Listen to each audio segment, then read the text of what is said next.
ગઈ વખતે એક મેં તમને વિડીયો બતાવ્યો હતો કે નાલંદા અને તખ્તશિલાની કોપી આ સ્કૂલે, આ સંસ્થા અને આ ગુરુકુળમાં હું આવી ગયો છું. એક એવું ગુરુકુળ છે કે જ્યાં લંડન અને અમેરિકા અથવા ઓસ્ટ્રેલિયામાં જે મા બાપ રહે છે પોતાના સંતાનોને ભણાવવા માટે અહીં બાજુમાં રૂમ રાખે છે અને એના સંતાનો અહીં ભણે છે. તમે વિચાર કરો, એવી તો કઈ શિક્ષણ પ્રણાલી છે કે જે પ્રણાલીની અંદર લોકો આટલા બધા પાગલ છે. હાલના તકે અહીં કોઈ નવી વેકેન્સી નથી કે નથી જગ્યા મળતી. ઘણું બધું વર્ષ છે, 2-3 વર્ષ વેઇટિંગ છે એવી છે. પરંતુ આ સંસ્થા શું છે, આનું સિલેબસ શું છે, વિદ્યાર્થીને શું ભણાવવામાં આવે, અહીં પ્રાર્થનામાં શું હોય છે, અહીં બ્રેકફાસ્ટમાં શું હોય છે, જમાડવામાં શું આવે, શિક્ષણમાં જે શિક્ષકો છે એના સ્ટાન્ડર્ડ શું છે, કેવી સંસ્થા છે, ભૌગોલિક અને સુવિધા શું છે, આ બધી માહિતી A to Z આ સંસ્થાની હું તમને બતાવીશ. બસ આવો મારી સાથે. હું છું જોગલનાથા અને સાગર જોશી. અમે બંને મિત્રો આજે આવી ગયા છે આ ગુજરાતનું એક અલોલિક અને અનોખું આવું તમે ક્યાંય નહીં જોયું હોય એવું એક શૈક્ષણિક સંસ્થા છે.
સવારે હું 5 વાગે ઉઠું છું, દૈનિક કાર્ય કરીને પછી પૂજા કરું છું અને પછી ઘરેથી અહીંયા આવવાનો ટાઈમ થઈ જાય એટલે પછી ઘરેથી અમે નીકળીએ.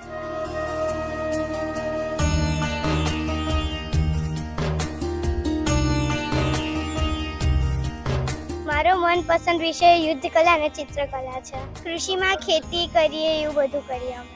અચ્છા, અંગ્રેજી ભણવામાં આવે? હા. ગણિત આવે? હા. સંસ્કૃત એ બી આવે. વિજ્ઞાન? બરાબર. પરીક્ષાનું કોઈ ટેન્શન હોય તને ક્યારે? ના, એટલો બધો ડર ના હોય.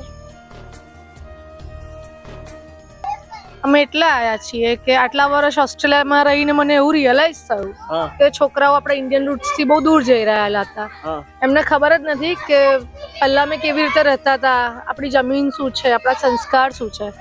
એટલે અમે છોકરાઓને પાછા લાયા છે કે એ પણ બધું શીખે, આપણું કલ્ચર ને એની બધી વેલ્યુઝ બધું શીખે. પેલો વિડીયોમાં મેં તમને આ એક સ્કૂલ બતાવી. મેં એવું હેડિંગ લખ્યું હતું કે નાલંદા અને તખ્તશિલાની કોપી. શું છે સ્કૂલ આખી? હું તમને એમના ગુરુજી બતાવું, એમના શિક્ષકો બતાવું જે અહીં ભણાવી રહ્યા છે. આમ તો મને એવું નવાઈ લાગી કે આવી બધી ઘણી બધી સ્કૂલોના મોડલ જોયા, પણ એક આ દેશમાં એક અલગ મોડલ છે. મેં અને કદાચ તમે બી આવું ભાગ્યે જ કોઈ મોડલ. હું તમને એમના ગુરુજીને મળાવું. કોણ છે ગુરુજી, શું કરે છે? ચાલો મારી સાથે.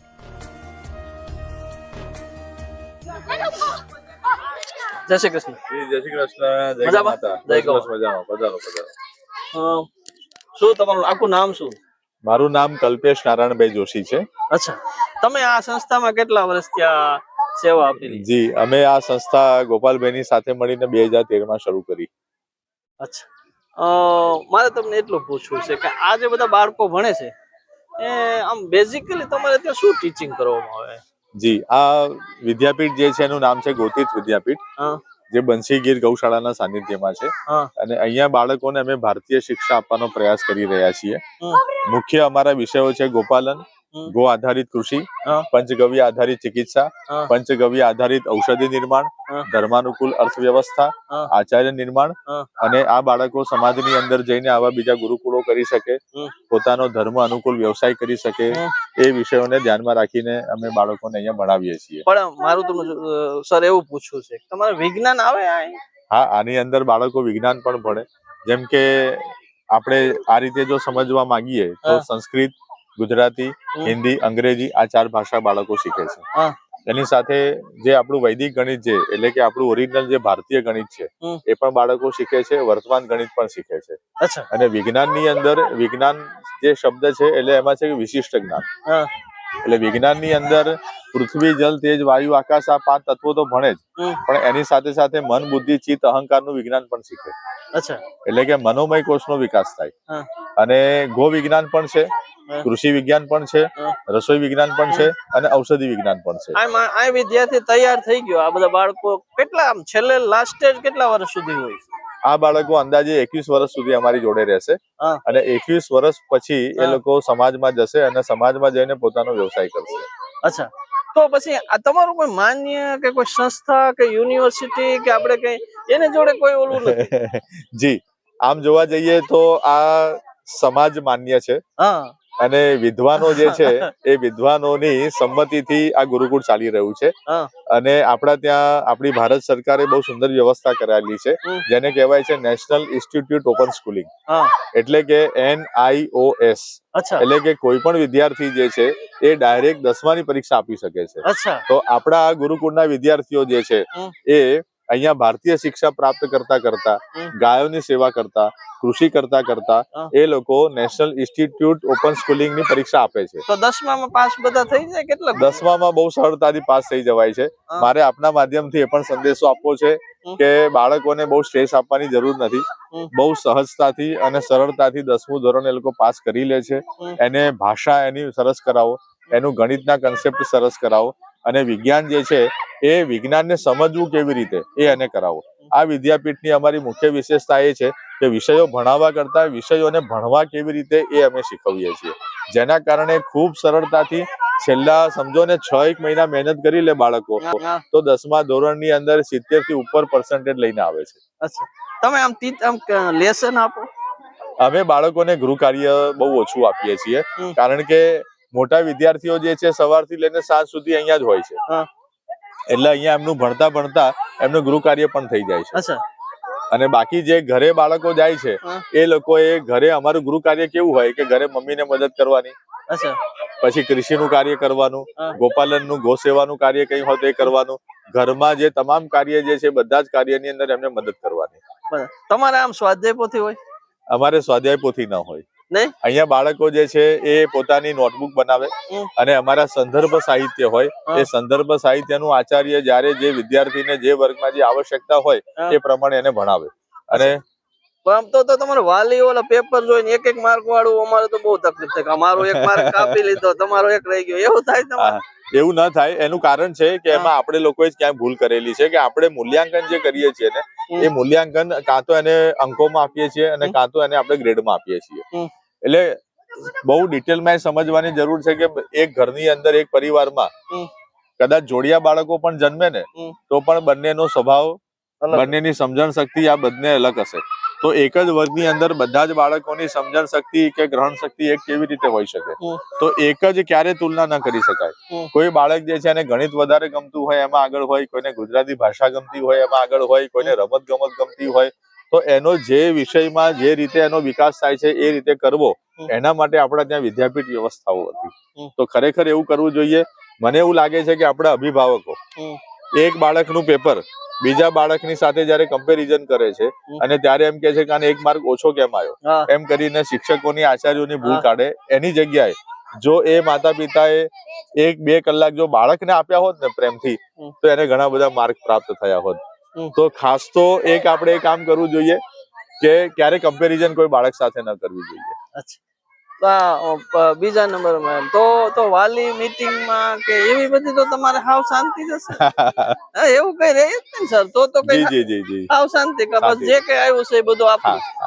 એના માટે થઈને દરેક આચાર્યોએ અને દરેક સંસ્થાઓએ થોડી વ્યવસ્થા એ કરવી પડે કે બાળકોનું શિક્ષણ એને કેન્દ્રમાં રાખવાની જગ્યાએ અભિભાવકોનું પણ શિક્ષણ કરવું જોઈએ. અચ્છા. એટલે અભિભાવકોનું પ્રશિક્ષણ જેને આપણે કહીએ કે ખરેખર બાળકને જયારે તમે વિદ્યાપીઠ સાથે જોડો છો ને તો ખાલી બાળક નહીં પણ આખો પરિવાર જોડાય છે. અચ્છા. અને આખો પરિવાર જોડાય છે તો અહીંયાના જે નીતિ નિયમો છે કે જે આપણે કઈ સમજીએ છીએ એ બધી જ બાબતો માતા પિતાએ પણ સમજવી પડે. અચ્છા. તો ખરેખર ખેતીમાં કામ કર્યું એને પણ ભણ્યું કહેવાય. કોઈ મહેમાન આવે એની અતિથિ સેવા કરી એને પણ અભ્યાસ કર્યો કહેવાય. તો આપણા ત્યાં અભ્યાસ એટલે ખાલી અને ખાલી એકેડેમિક વિષયોને જ આપણે સમજીએ છીએ, એના કારણે આ સમસ્યા થાય છે. ઓહ, બીજું આ બધા આ તો દીકરીઓ પણ છે. દીકરીઓ કેટલી છે? દીકરીઓ અમારા ત્યાં આપ જુઓ તો અત્યારે 20 જેટલી દીકરીઓ છે. ના, આખા દેશમાંથી લોકો આ બધા અલગ અલગ પ્રાંતના છે. કોઈ આપણે ગુજરાતના છે, કોઈ બીજા સ્ટેટના, આખા દેશમાંથી લોકો છે. જી, આ બધા બાળકો મોટે ભાગે ગુજરાતમાંથી વધારે છે અને ગુજરાત બહારથી 5% વિદ્યાર્થીઓ એવા કહી શકાય કે જે લોકો બહારથી છે. એમાં કોઈ ઉત્તર પ્રદેશથી છે, કોઈ મધ્યપ્રદેશથી છે, કેટલાક બાળકો જે છે અમેરિકાથી પણ હવે એમના માતા પિતા અહીંયા ભારત પાછા ફર્યા હોય અને અહીંયા મૂક્યા હોય. કેટલાક એવા છે કે આ શિક્ષણ માટે જ પાછા આવ્યા છે. તો ઓસ્ટ્રેલિયાથી હોય, કોઈ લંડનથી હોય, કોઈ અમેરિકાથી હોય. તો એવી રીતે અત્યારે વિદેશથી પણ બાળકો અહીંયા ભણવા માટે આવી રહ્યા છે. અને આનંદની વાત તો ભાઈ એ છે કે માતા પિતા પણ હવે બાળકોના શિક્ષણ માટે એવું વિચારે છે કે એ લોકો પોતાનો વ્યવસાય બદલે છે, પોતાની રહેવાની વ્યવસ્થા બદલે છે. અમારી અહીંયા નજીકમાં ભાડે મકાન લઈને એ લોકો રહે છે અને વિદ્યાર્થીઓને અહીંયા ભણાવે છે. માતા પિતા ભાડે રહે, છોકરા અહીં ભણે છે. એક નાનો બીજો એવો પ્રશ્ન હતો કે અહીં આ જે લોકો છે કે તો સમાજ જીવનમાં આને કોઈ ઓલું નહીં થતું, આ તો ડિગ્રી વગરના છે. શરૂઆતમાં જ્યાં સુધી એમને સમજણ ન હોય કે આવો પણ એક પ્રકલ્પ છે ત્યાં સુધી એમને એ પ્રશ્ન થાય. પણ જેવું એમને ખ્યાલ આવે કે આ બાળકોનો શારીરિક, માનસિક, બૌદ્ધિક અને આધ્યાત્મિક વિકાસ આટલો સરસ થાય છે તો અત્યારે તો ભાઈ અમારે એડમિશન માટે થોડું વિચારવું પડે છે, એવી સ્થિતિ છે. શરૂ જયારે કર્યું ત્યારે અમારે સમાજને ચોક્કસ એવું સમજાવવું પડ્યું હતું કે ભાઈ આવી પણ એક પરંપરા છે. કારણ કે વર્ષોથી અંદાજે 201 વર્ષથી આપણે એવી ગુલામીમાં કે એવી એક પદ્ધતિમાં ટેવાયેલા છીએ કે આપણને આ નવું કંઈક હોય ને તે સમજવું થોડું અઘરું પડે. અને સ્વાભાવિક છે, દરેક વાલીનો અધિકાર પણ છે એને જાણવું. અને એ સમજ્યા પછી જયારે મૂકે છે ને તો અમને બહુ સારું પડે. તો અત્યારે એવી અવેરનેસ ફેલાઈ ગઈ છે. હું હમણાં છેલ્લું જ તમને ઉદાહરણ કહું કે અત્યારે ઘણા બધા સારા એવા પરિવારના લોકો કે જે IIT સાથે જોડાયેલા હોય, જે લોકો વિદેશમાં સારી જોબ હોય, એ બધા લોકો પણ હવે પોતાના બાળકને આવું શિક્ષણ આપવા માટે આવા વિકલ્પો શોધી રહ્યા છે. ઓકે, હું તમને આનો ક્લાસરૂમ બતાવી. આપણે બહુ વૈભવી ક્લાસરૂમ જ જોયો હશે, પણ આ એક સાદો અને સરળ ક્લાસરૂમ હોય છે અને શું શીખવે છે એ ક્લાસરૂમ બતાવું. ચાલો મારી જો આ એ લોકોનો ક્લાસરૂમ છે. તમે જો આપણે પેલા ગામડાઓમાં જૂના લિપિન રાખતા હતા એવું આ લિપિન રાખ્યું છે. અને એકદમ કોઈ બહુ વૈભવી કે પાકા બિલ્ડિંગો નથી પણ એ વ્યવસ્થિત લિપિન. જો ચકલાઓનો માળો પણ રાખ્યો છે. આ ક્લાસરૂમ છે. અહીં આ ક્લાસરૂમ ની અંદર તમે જો એકદમ ખુલ્લું ક્લાસરૂમ છે, ચિત્ર છે. અને અહીંયા બધા બાળકો નીચે બેસે છે. આપણે જે રીતે પેલા જેવું હોતું નથી, નીચે બેસે છે અને હવા ઉજાસ છે. મને એમ છે કે એકદમ ખુલ્લે આમ બધા બેસે અને નીચે બેસીને જ કદાચ ભણતા હશે આ બધા બાળકો. અને હવા ઉજાસ પ્યોર છે.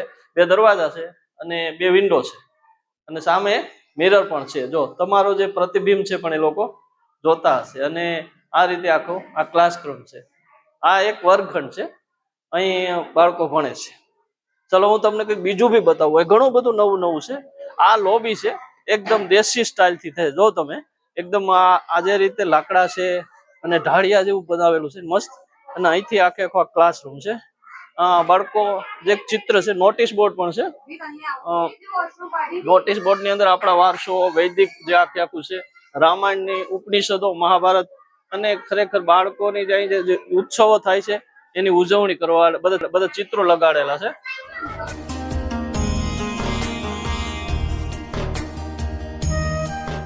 આ ટાઈમ ટેબલ છે, આ લોકોનું સમય પત્રક છે. જો આપણે ત્યાં શું હોય કે ક્લાસ 1A હોય, 8 હોય, 8A, 8B, C એવી હોય. પણ આ સિસ્ટમ શું છે, ઉંમર, એની ગ્રહણ શક્તિ, એના IQ લેવલ કેટલા છે એના આધારિત છે. અને આ જે બધા ક્લાસ વર્ગોના નામ પણ કેવા છે, વૈદિક નામ છે. ઉપમન્યુ, નચિકેતા, શ્વેતકેતુ, એકલવ્ય, સતકામ, આ બધા વર્ગના નામ છે. અને એમાં કોઈ ધોરણ નથી કે 8મા ધોરણનું છે કે 9મા ધોરણનું છે, પણ એના ઉંમર છે, એ ગ્રહણ કેટલું કરે છે, કેટલું શીખે છે, એના આધારિત આખા આ બધો ક્લાસ વર્ગ હોય છે. અને એ રીતે આખું ટાઈમ ટેબલ છે. આ ટીચરોના નામ છે. પછી સમયસર ભોજન વ્યવસ્થા, નાસ્તો, અને છેલ્લે આરતી, આખા દિવસનું આ રીતે લખેલું છે.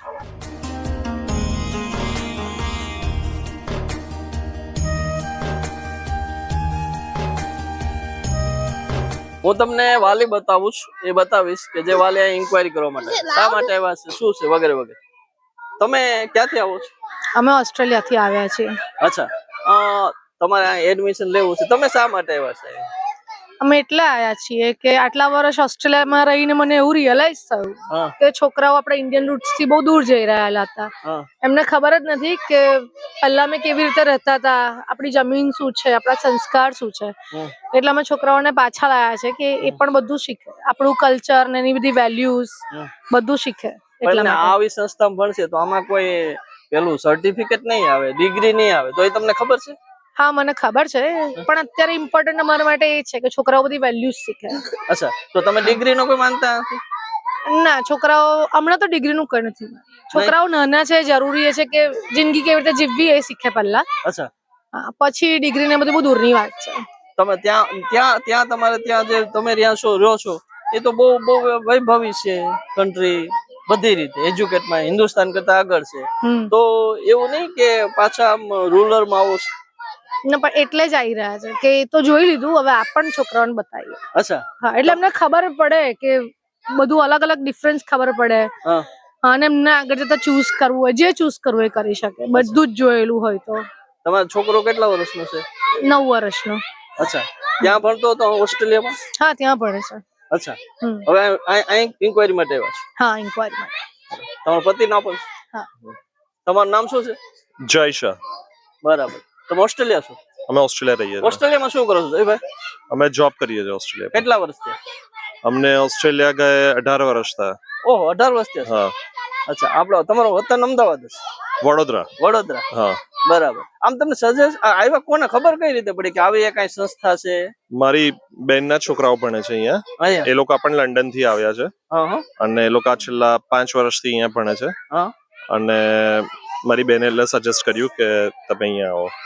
બરાબર. તમને આમ એવી શું ખાસિયત લાગી કે આપણે એમ કે બહુ તો ફર્સ્ટ ઓફ ઓલ કે અહીંનું છોકરાઓ પર જે ભણવાનું જે પ્રેશર છે તે અહીંયા પ્રેશર નથી આપતા અને એ લોકોને બેઝિક વસ્તુઓ શીખવાડે છે જીવન જીવવાની. એ મને સ્પેશિયલ લાગ્યું અને બહુ નેચરલ અને બહુ પોઝિટિવ વાઇબ્સ આવ્યા અહીંયાથી મને. એટલે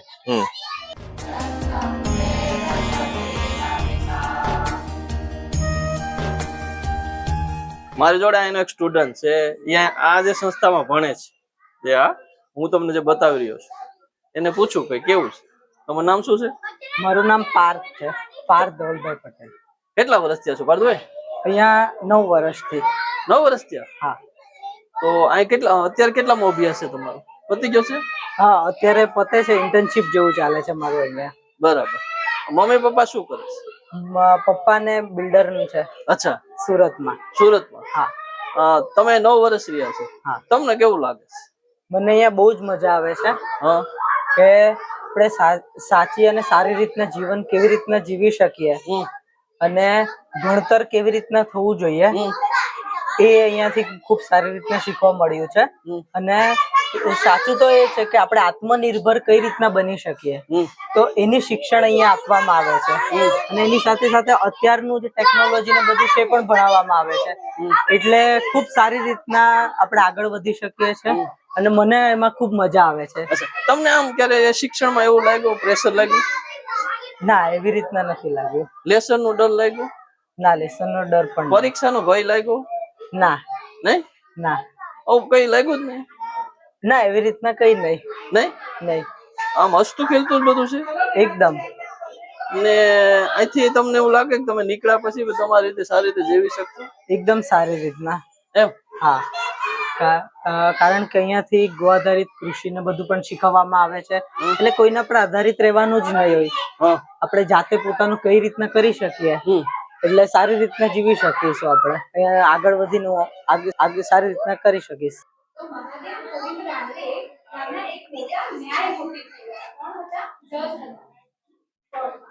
એમના સદાચારી જીવનથી તે આખા દેશમાં જાણીતા થયા છે. એમનું જીવન કેવું હતું? સદાચારી બહુ સારી રીતે જીવન જીવ્યા. હું તમને આ એક ક્લાસરૂમ છે, આ ક્લાસરૂમ બતાવી. આમ તો નચિકેતા છે, બધા જે એવું હોય છે કે સ્ટાન્ડર્ડ પ્રમાણે હોય છે કે આ 8મું ધોરણ હોય કે 9મું ધોરણ હોય, પણ અહીં ઉંમર અને આઈક્યુ લેવલ એમની ગ્રહણ શક્તિ હોય એના આધારિત હોય છે. ગુજરાતી ટીચર છે અને મને એમ લાગે છે તમે બધા માતૃભાષાના જ લોકો છો એટલે સમજતા હશે કઈ રીતે આખું શું હોય. ટીચર, આ તમારે ત્યાં જે આ બાળકો છે આ 8 નહીં 9 નહીં એ ગ્રહણ શક્તિ અને ઉંમર પ્રમાણે તો એ કઈ રીતે હોય? અમે અહીંયા બાળકની ગ્રહણ શક્તિ જોઈએ છીએ, ઉંમર નથી જોતા. અમુક બાળકો અમારે એવા છે કે જે 9 વર્ષના છે તો પણ નચિકેતા વર્ગમાં છે, કારણ કે એમની ગ્રહણ શક્તિ એટલી સારી છે કે એ લેવલનું ભણી શકે છે. જે બહારના વર્ગમાં જો આપણે એવી જોવા જઈએ કે 6ઠું ધોરણ 7મું ધોરણ, તો એ મોટા ઉંમર કરતાં મોટી કક્ષા પણ હોઈ શકે. અને કેટલાક બાળકોની ગ્રહણ શક્તિ જો એટલી સારી ન હોય તો અમે એ રીતે એમને નીચેના વર્ગમાં પણ રાખીએ છીએ કે એમની ગ્રહણ શક્તિ થશે જ્યારે વધારે સારું કરી શકશે ત્યારે એમને આગળ જવા મળશે, પણ પાયો કાચો ન રહી જાય એ વધારે જોવા મળે. લેસન આપવું ને એ બધું તો કરીએ જ છીએ અમે, સાથે સાથે એ લોકોને આનંદ આવે એ રીતે વિષયને કઈ રીતે આપણે રજૂ કરી શકીએ અને પ્રેક્ટિકલી જીવનમાં એમને શું શું ઉપયોગમાં આવી શકે એ વધારે ધ્યાન આપવામાં આવે છે. જાતે જ નક્કી કરીએ કે આમાંથી બાળકોને કેટલા સારા ગુણોનો વિકાસ થઈ શકશે અને એ બધું જોઈ અને અમે એવી રીતના અભ્યાસક્રમ બનાવ્યો છે જાતે મહેનત કરીને. અને એમાં અમને સાથ સહકાર શર્વરી દીદી છે, કલ્પેશભાઈ છે, અને એવી રીતના જો અમને લાગે તો એવી છૂટ પણ આપવામાં આવી છે કે બહારના પણ કોઈ જાણીતા એવા હોય કે જે બહુ વિદ્વાન હોય આ વિષયમાં તો અમે એમની પણ મદદ લઈ શકીએ, અને આવી રીતના અમે જાતે બનાવ્યો છે. तो यहाँ पर ये उपमन्यु वर्ग है, जिसमें उपमन्यु वर्ग के बच्चे जो होते हैं वो आपके 8 और 9 साल की उम्र के रहते हैं. अच्छा, जी. तो स्टैंडर्ड से नहीं होता? नहीं, इधर स्टैंडर्ड से नहीं पढ़ाते हम लोग. बच्चों के आयु वर्ग के हिसाब से बच्चों के पास कितना उनके पास कैपेसिटी है उसके हिसाब से हम लोग उनको देते हैं. कितने लोग बच्चे हैं इधर? इधर 10 हर वर्ग में कम से कम 10 से 15 बच्चे ही रखते हैं हम लोग. आप हाँ. इधर कितने साल से? मैं इधर मेरे बच्चे 3 साल से पढ़ रहे हैं और मुझे ये पहला साल है पढ़ाते हुए. आपके बच्चे भी इधर पढ़ते हैं? जी, मेरे 2 बच्चे इधर पढ़ते हैं. अच्छा, आप हिंदी लेते हैं? हाँ, मैं हिंदी भी लेती हूँ और मैं विज्ञान का विषय भी लेती हूँ, बड़े बच्चों का विज्ञान का विषय लेती हूँ. अच्छा, ओके ओके. तो ये आप ये कम्युनिकेशन हिंदी में होता है गुजराती में होता है? नहीं, बच्चों की मातृभाषा में गुजराती में पढ़ाते हैं, लेकिन हिंदी भी एक विषय है जिसको हम लोग पढ़ाते हैं, तो मैं हिंदी पढ़ाती हूँ इनको.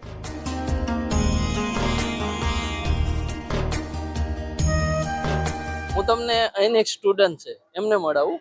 અહીં તમે એવું નહીં પૂછી શકો કોઈને કે 9મા વાળી છે કે 10મા વાળો છે કે 11મા વાળો છે કે શું છે, એવો કોઈ સ્ટાન્ડર્ડ નથી, કોઈ ધોરણ ના હોય. અહીં તમારા આઈક્યુ લેવલ અને ગ્રહણ શક્તિના આધારિત છે. એટલે હું અહીં મારી જોડે એક વિદ્યાર્થીની છે ચાહના, એને પૂછું છું. એ નચિકેતા નામનો જે વર્ગ છે એમાં છે. તું કયા વર્ગમાં છે ચાહના? નચિકેતા વર્ગમાં. અહીં કેટલા વર્ષ થયા બેટા? મને 4 વર્ષ થયા. 4 વર્ષ થઈ ગયા છે? હા. તું મૂળ ક્યાંની છે? હું મૂળ બાવડાની છું. બાવડાની છે? હા હા. હવે તને તારા જે બીજા તને કેવું લાગે છે અહીં? કેવું લાગે? મને અહીંયા બહુ સારું લાગે છે. અચ્છા, આખી પ્રવૃત્તિ શું હોય? સવારે કેટલા વાગે ઉઠો, શું હોય તો કે? એટલે સવારે હું 5 વાગે ઉઠું છું, દૈનિક કાર્ય કરીને પછી પૂજા કરું છું, અને પછી ઘરેથી અહીંયા આવવાનો ટાઈમ થઈ જાય એટલે પછી ઘરેથી અમે નીકળીએ. અચ્છા, તને તારો મનપસંદ વિષય કયો છે? મારો મનપસંદ વિષય યુદ્ધ કલા અને ચિત્રકલા છે. તો યુદ્ધ કલામાં તને બધું આવડે? તલવારબાજી ને બધું? હજુ થોડું થોડું શીખીએ છીએ. તો યુદ્ધ કલામાં તને ભણાવવામાં આવે? હા. ક્યાં ક્યાં વિષય ભણાવવામાં આવે કેજે મને. ગુજરાતી, અંગ્રેજી, જે વિષય હોય, હાથશાળ ને બધા, કૃષિ, ગોપાલન એ બધા ભણાવવામાં આવે છે. ગોપાલનમાં શું ભણાવો? એટલે ગોપાલન હજુ અમને નથી આવ્યું પણ મોટા ભાઈઓને આવી ગયું છે. કૃષિમાં શું ભણો? કૃષિમાં ખેતી કરીએ, એવું બધું કરીએ અમે. અચ્છા, અંગ્રેજી ભણાવવામાં આવે? હા. ગણિત આવે? હા. સંસ્કૃત એ બી આવે. વિજ્ઞાન? બરાબર. પરીક્ષાનું કોઈ ટેન્શન હોય તને ક્યારે? ના, એટલો બધો ડર ના હોય. નહીં? ના. કઈ તૈયારી કઈ ના હોય? હોય ને, પણ આમ ડર ના હોય? ના. બરાબર. સ્વાધ્યાય પોથી કે આમ રટવાનું લેસન મોટું બધું કે એવું કશું હોય કે? અમુક વાર જો આપણે પરીક્ષાનું સુધારા કાર્ય કે એવું કઈ હોય તો એ અમને લખવા આપે, અમે લખીએ. બરાબર. બીજું કઈ ના હોય? ના, પછી અમુક વાર લેસન આપતા હોય. અચ્છા, પછી તું પ્રાર્થનામાં ને ક્યારે કઈ રીતે કે ભાગ લેવાનો હોય એમાં કઈ જવાબદારી આવે? હા, અમુક વાર એ કે તમારે આટલું આટલું બોલવાનું રહેશે ને તમારે રીતના બનાવીને કરવાનું હશે. એમાં બી અમુક વાર અમે હોઈએ છીએ. અચ્છા, તારા વર્ગમાં કેટલા વિદ્યાર્થીઓ છે? મારા વર્ગમાં 13 થી 14 છે. 14 લોકો છે. હા. બરાબર. અને બેન દીકરીઓ કેટલી છે? દીકરીઓ અમે 7 છે. તો આ એક અહીંના વિદ્યાર્થી છે ચાહના, અને એ ઘણા વર્ષ થયા છે. અને એમનું કેવું છે કે એમનો બહુ સેટ છે, બહુ મજા આવે છે. અને મને એવું લાગે છે કે આપણી વૈદિક પરંપરામાં માણસ અને વિદ્યાર્થી ખાસ મુક્ત અને આમ આનંદિત રીતે શિક્ષણ લેતો હશે તેનો આ મને લાગે છે કે દાખલો છે. એનું કિચન કેવું છે, રસોડું કેવું છે, કઈ રીતે આખી વ્યવસ્થા ચાલે છે, જમવામાં શું આપે છે, શું છે વગેરે હું તમને બતાવું. આ છે રસોડું છે. અહીંયા બાળકોને અહીં ગરમ ગરમ રસોઈ બને છે અને આપવામાં આવે છે. અને ઘણી વખત બાળકો પણ મદદ કરતા હોય છે કે જીવન ઉપયોગી પ્રવૃત્તિ માટે એમને શીખવાડવામાં આવે છે. રસોઈમાં એમને ઘણી વખત ભાગ પણ લેતા હોય છે. અને અહીંથી જ બાળકો પોતાની જિંદગીમાં કંઈક કરે અથવા એ પોતાની જીવનમાં કંઈક આગળ વધે એવી આખી અહીંથી જ લેસન શીખવા મળે છે. તમે જોશો એકદમ સાફ સુથરું અહીં રીતે. આપણે તમારું નામ શું? ગજેન્દ્રસિંહ. તમે કેટલા વર્ષથી છો? મારે અહીંયા 8 વર્ષથી ગયા. 8 વર્ષથી. શું ટાઈમ હોય રસોઈમાં? રસોઈ તો સવારે નાસ્તો 8:30 વાગેનો, બપોરે 12:30 વાગે જમવાનું, સાંજે 7 વાગે. અત્યારે શું છે? અત્યારે આજે 11 છે એટલે મોરાયો છે, રાજગરાન કઢી છે, સુરણનું શાક. 11 એટલે દરેક શું? હા, 11 એટલે ઉપવાસ. અચ્છા. હા. બાળકોને બી કરાવવાનું? હા, બાળકોને પણ 11 કરાવવાનું. બરાબર. અને સાંજે શું જમવાનું?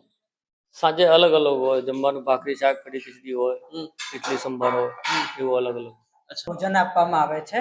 એ ગો આધારિત, ગોમાતાના પંચગવ્ય આધારિત ઉગાડેલું છે એ જ ભોજન આપવામાં આવે છે. અને એની સાથે આયુર્વેદને ધ્યાનમાં રાખીને આપવામાં આવે છે. જેમ કે અત્યારે શિયાળો છે તો ઋતુચર્યા અને દિનચર્યા પ્રમાણે એ લોકોનું આખું ભોજન જમવાનું હોય એ પણ એવું જ હોય. હા, એ પણ એવી રીતના જ રાખીએ છીએ આયુર્વેદ હિસાબથી. અને એ પણ આખું જેવું અન્ન તેવું મન થશે એટલા જ માટે સાત્વિક અન્ન, મસાલાથી લઈને બધું ગો આધારિત જ આપણે અહીંયા વાપરતા હોઈએ છીએ. અને આ જ ગોમાતાના દૂધ, દહીં, ઘી, છાશ બધાનો એ સમાવેશ થાય એવું આપણે ધ્યાન રાખીએ છીએ અને એનો જ પ્રયોગ કરીએ છીએ. હાલો, ઉનાળામાં હોય તો ઉનાળા રીતે હાલે. હા, ઉનાળાની અંદર એવા શાકભાજી છે, એની સાથે અલગ અલગ જે ઠંડી વસ્તુ હોય એનો આપણે સમાવેશ કરીએ છીએ. શિયાળો છે તો એ રીતનું આપણે ભોજન રાખતા હોઈએ છીએ જેની અંદર કચેરીયું છે એ બધું જે આવી જાય આયુર્વેદના પ્રમાણે એવા શાકભાજી આવી જાય એનો આપણે ચોમાસામાં એ રીતના જેમ કે દૂધી ગલકા તુરિયા છે એનો સમાવેશ થાય તો એવું ભોજન આપણે અહીંયા સાત્વિક ભોજન રાંધતા હોઈએ છીએ ને એ જ બાળકોને આપતા હોઈએ છીએ.